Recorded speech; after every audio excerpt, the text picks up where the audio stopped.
Hello and welcome to IRL FP here in Hungary for round 9. Of course, 14 corners make up the 3.8 kilometer circuit here. Of course, another name for it, the Hungaro Ring. And of course, the best overtaking opportunities, very limited, but down towards turn 1, very much the best as we see Lewis Curtis going through it. And then as he opens up the DRS, down towards turn 2 as he catches a bit of oversteer. Down towards turn 2 here, maybe on the inside, or you could go around the outside if someone makes a bit of a mistake. Those two, realistically, are only two overtaking opportunities, unless you're going through on someone spinning or something like that. So, both championships, actually, today, can be wrapped up. That is by Matthew Alder and Sondre Sorhog for the constructors, and Matthew Alder, naturally, for the driver's title. As you see, Ross Denholm setting an 18.9 on mediums there in the Aston Martin. So we'll just go through. Rocco, basically to stay in the championship, needs to outscore Matthew today by 14 points. And in the constructors, Matthew and Sondre need to outscore Rocco and Paco by 15 points. And of course, if they fail to do that, then both titles will end up being wrapped up. But of course, that all remains to be seen. And in terms of strategies, you can see pretty much everyone currently on the mediums, and that is the tyre of choice. Really, to be on a medium hard should be the strategy people will be on, and maybe someone looking for pole will have to settle for a soft hard. So we'll just go through Lewis Curtis, of course, just setting a time there, 17.9 on the mediums, in the Alpine as well. And the two asses come afterwards, so Rocco Walsh and Matthew Alder. Rocco, crucially, ahead of Matthew Alder right now. So, putting his car where he needs to be. Of course, Ross Denholm, as I said, 4th. Jared Fosbury puts his Alfa Romeo into 5th place with a 19.4. And Nino Romanello, who's it's a bit of a return. He's been out of IRL for a while, as he couldn't make the races. But he's back now, of course, as you can see. And he's in the McLaren today with no wing. He's going to have to nurse that car back to the pit lane, which won't be good, but he's set at 19.7 at the moment. And actually, the two teams, both of their drivers are here. Of course, you can see Paco Soares is here, Rocco is here, and that's for We Are the Watchers. And then Thunder from Down Under, of course, Matthew and Sondre are both here. So it's a proper showdown, you can say. All the drivers who are involved in it are here, so all four of them can make a difference today. As we just see Tom Seguyver going around the final corner, he's of course not set a time, and he's going to go 6th with a 19.3. Is that Nino Romanello? Okay. He was just taking a trip across the grass, it seems, probably because of his wing. And Timer Azim is actually here again. I think he may have missed a week or two recently, but he's back on the grid today, and he's on outlap at the moment. Ermin Ader is a little bit behind him on a lap, and Dylan Day is just starting with his lap. So we'll go on board with Ermin then. Currently purple in Sector 1 as Jared Fosbury retires. As well, that's a spin for Ermin. Luckily he doesn't put it in the wall or anything. We'll go on board with Timer Azim. We'll see where Jared binned it, and he's on the right hand side. You can see there his Alfa Romeo just spun right into the wall, and he's not going to be able to improve on his 19.1. So yeah, 5th is the best he can do, but with so many people not setting times yet, I get the feeling that people are going to end up beating him, and he'll find himself probably outside of the top 10 very soon. As Dylan Day on the softs in the Aston Martin. Got a little bit of traffic in the AlphaTauri of just looking through that Tom Seguyver as he's trying to go in the pit lane. He messes it up a little bit, goes over the white line, and Dylan Day is going to go 5th with a 19.0. Not very good of a lap, you can say, because of course the other Aston Martin ahead of him on mediums. As now Timer Azim sets his time just afterwards, and he's... oh, no he hasn't. Oh, of course. Of course a glitch like this is gonna happen. But it says Timer Azim's first with a 15.8, so... I'm not really sure that is a time the Ferrari could actually set. Even then, I'm not sure if he actually set it to begin with.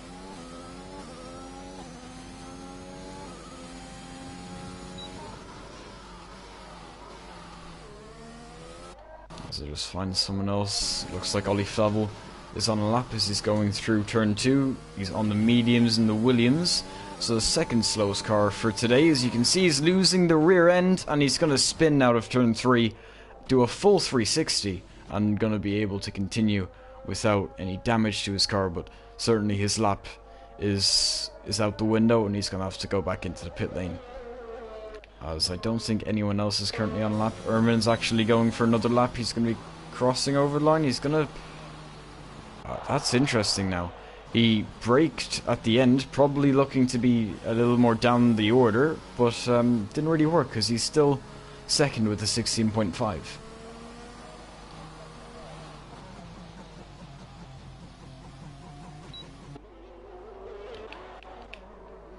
As you can see, Sondre Sorhag is starting a lap as well. Of course, he's teammates with Matthew Walder, so how well he can do will affect the constructors today.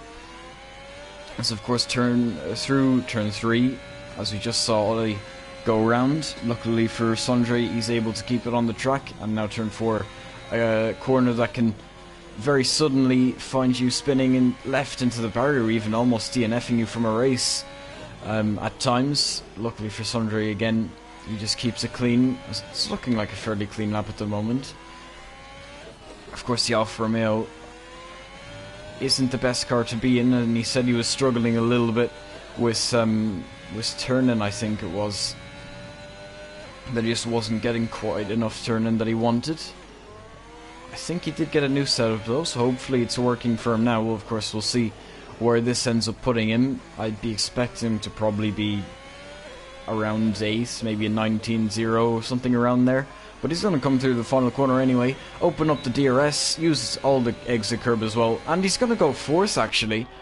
Go a second quicker than what I thought, and it's going to be an 18.0. So a very nice lap from Sondre there to really make a mark on the mediums, of course, ahead of both of the Hasses, but they set their times a little earlier on, and now they're both on the softs now, as you can see.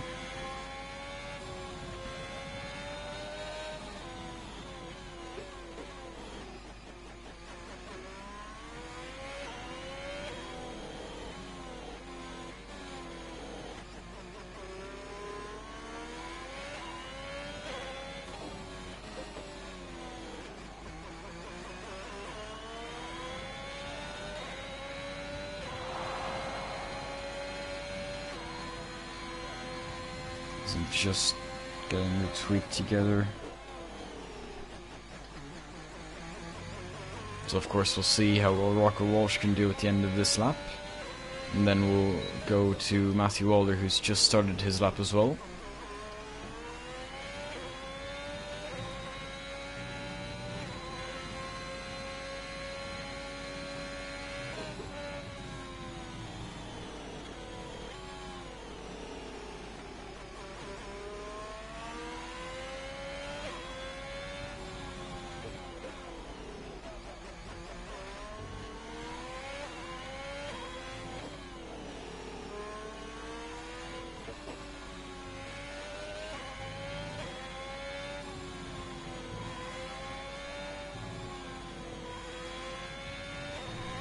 Oh, he's invalid. Okay, I guess we'll go to Matthew then. Looks like the tweet's pretty much good, I think. So we'll get that out. And we'll go on board with Matthew, who's gone a little bit too wide, as you would have just seen at what is turn 11, the very fast right-hander, and of course that ends his lap, unfortunately, and he's actually going to still finish it. So, interesting choice. Maybe he's going to go for a consecutive lap, I'm not sure. But I guess we'll see in a second. So it goes across the line. Of course, he's not going to set a time at all. 5 minutes left in the session. Can't see any other reason for him to continue apart from that he's doing another lap. Looks like Rocco may be doing another lap as well. I'm not sure, but he's invalid, so that's not going to matter.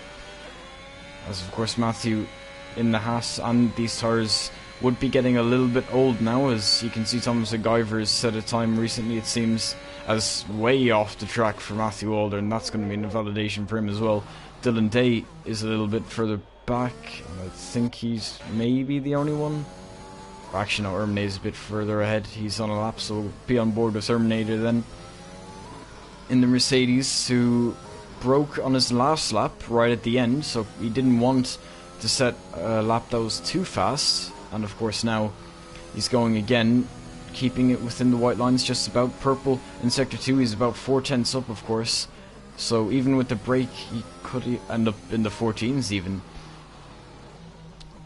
at this rate, as he's going to be going through the final corner in a moment. We'll see what he can set now, as it should at least be a low 15, as opening up the DRS, and across the line it's going to be 15.2, almost in the 14s, and he of course goes provisional pole position by some margin over Timer Azim, about 6/10 separating them,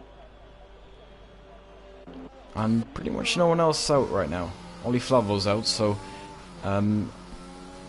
we'll see how he can do, as he's going to be going through the flat left-hander of turn 10 and very fast right-hander of turn 11. Just keeps it within the white lines, just barely as well, as it says he's purple in sector 2. I kind of doubt that, of course, him being in the Williams, but we'll see how he can do, and I guess he's not going to be improving at all on, well, he actually could still, but he's not going to be improving on his position certainly, and he's going to be going into the pit lane after that mistake.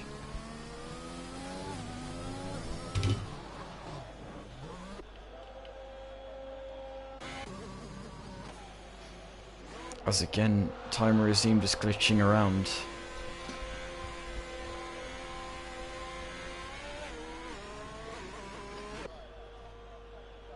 And everyone, apart from Erminator and what it says Timer Azim in the pit lane, you can see a McLaren getting out of the pit lane. That's Matt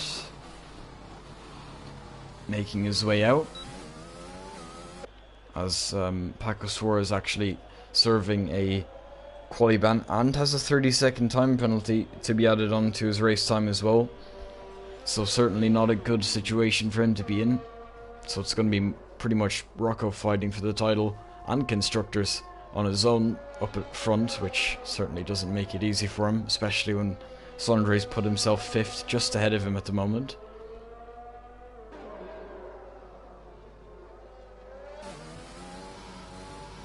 So we'll just follow Matt around for his outlap. See, it'll be the next one to set a lap. Timer Azim is ahead of him, but I get the feeling that's just an AI car that's going around.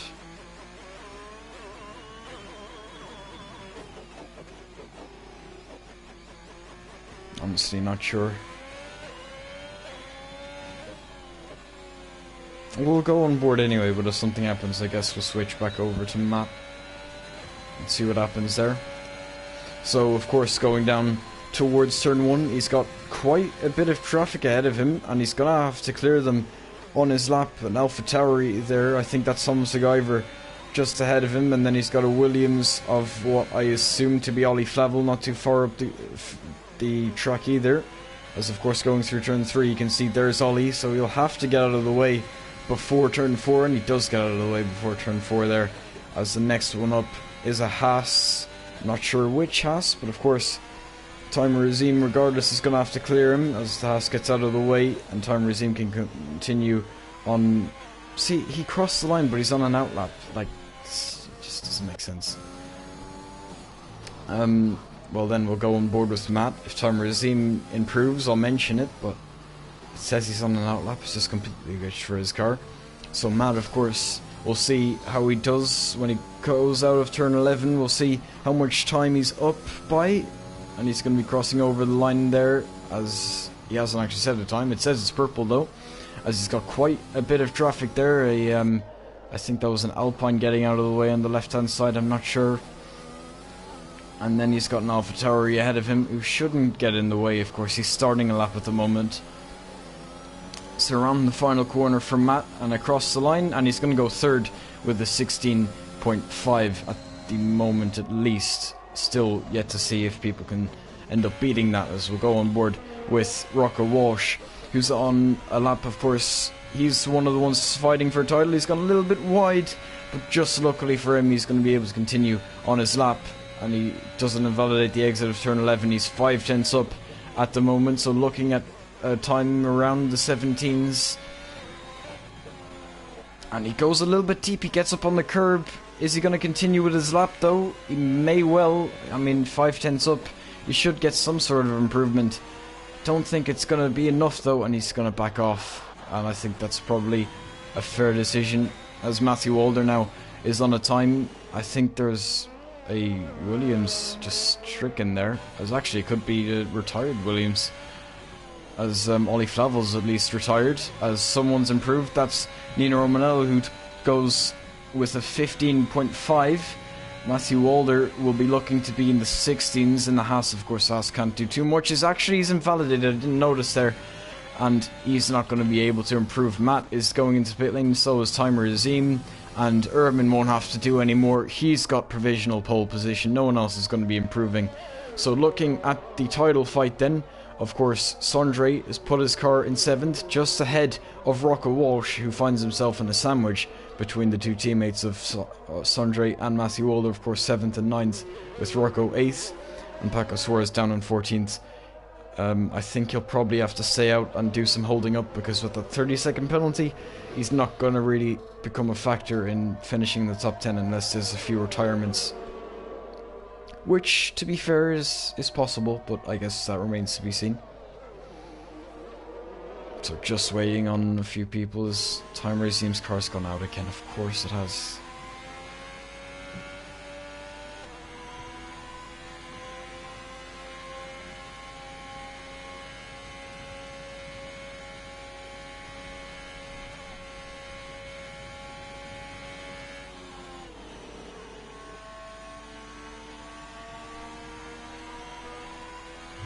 And we're just gonna have to wait for Timer Azim to finish,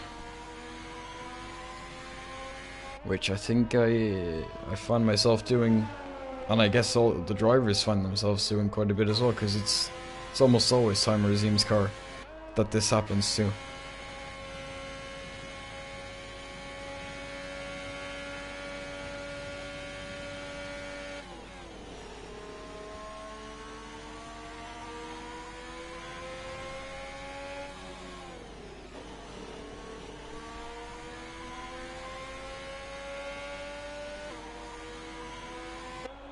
Another 15 seconds and it'll wake up at least.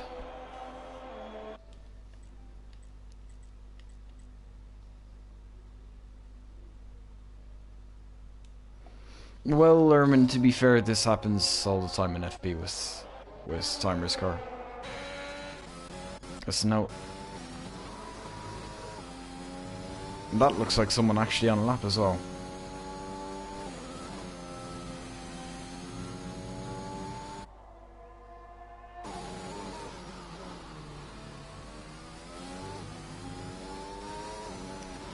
Of course. We just have to wait for this to finish.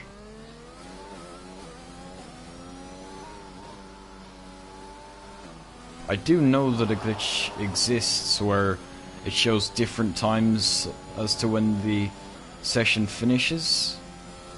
I have seen that before. It was only 2 days ago actually that I had it happen between me and a teammate in a different league, where his timer said he had like 3 minutes left when I was, well, like 4 or something, and my timer was saying like 2.5. So maybe this glitch just happened to Vantage, which I think, if I remember correctly, his name is Christopher.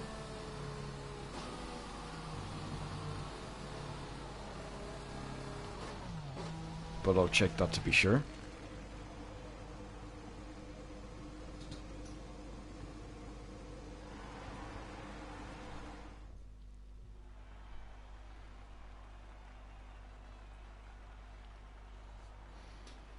There we go, though. Erman, of course, taking pole position, 2.5, almost 3/10 ahead of Nina Romanello, who's going to be looking down the inside, I'm sure, going into turn 1. Time Razim takes 3rd, Matt takes 4th, Tom Skyver 5th, Lewis Curtis 6th, and then it comes 3 of the championship protagonists, of course, Sondre, Rocco, and Matthew, and then it rounds out the top 10 with Ross Denham, and then outside of the top 10, it's still in Day in 11th, a nice starting position for him, Jared Fosbury in 12th, Ollie in 13th, Paco serving as Qualiban in 14th, but don't count him out in terms of the constructors fight, and then of course Christopher and Matt setting no time, Matt not setting time as usual.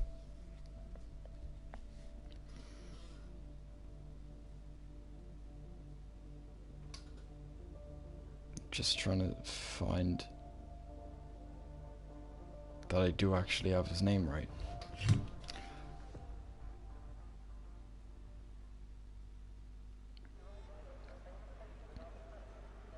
Always feels a little bit difficult to find it, but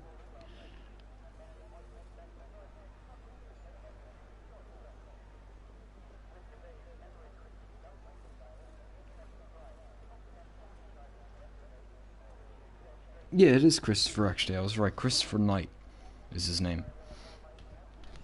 Good memory.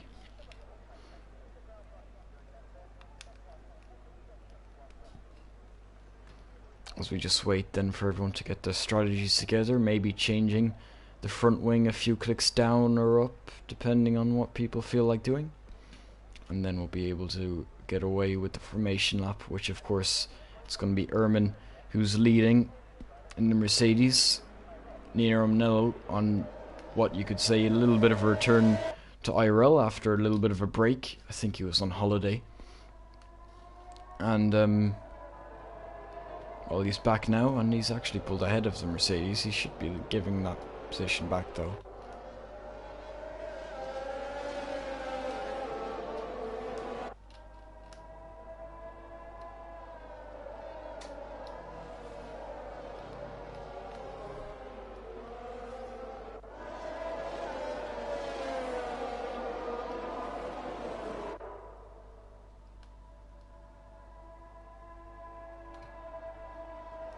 One thing though, if it were to finish like this, which is so unlikely, I can tell you for sure that Matthew would end up taking the title because Rocco needs to outscore him by 14 points, and right now he's only outscoring him by, 2 points?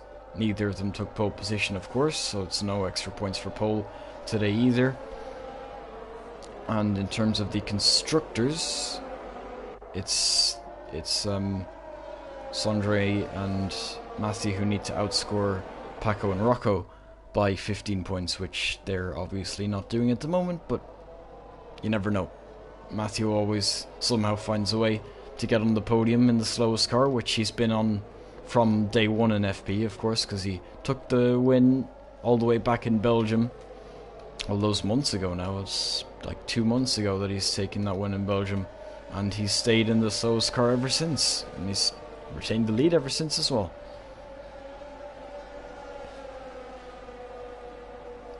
Only one on the grid to take repeat wins, even in the slowest car from day one. So it just shows how quick he is. But we are getting lined up on the grid.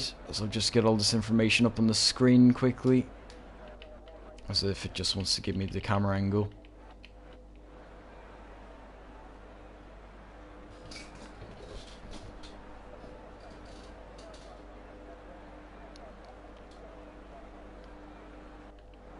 Doesn't look like it is.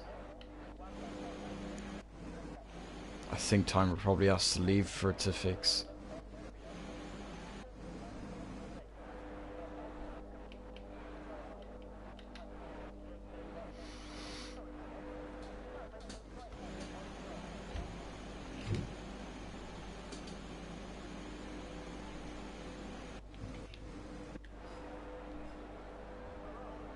I'll just take to Discord, but we're obviously not going at the moment.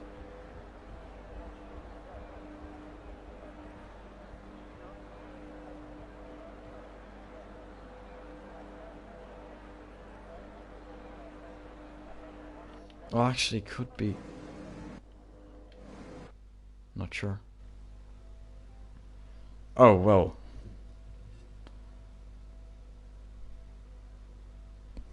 Great. I'm not sure if the stream can still hear me right now or not, but the game is just giving me an error.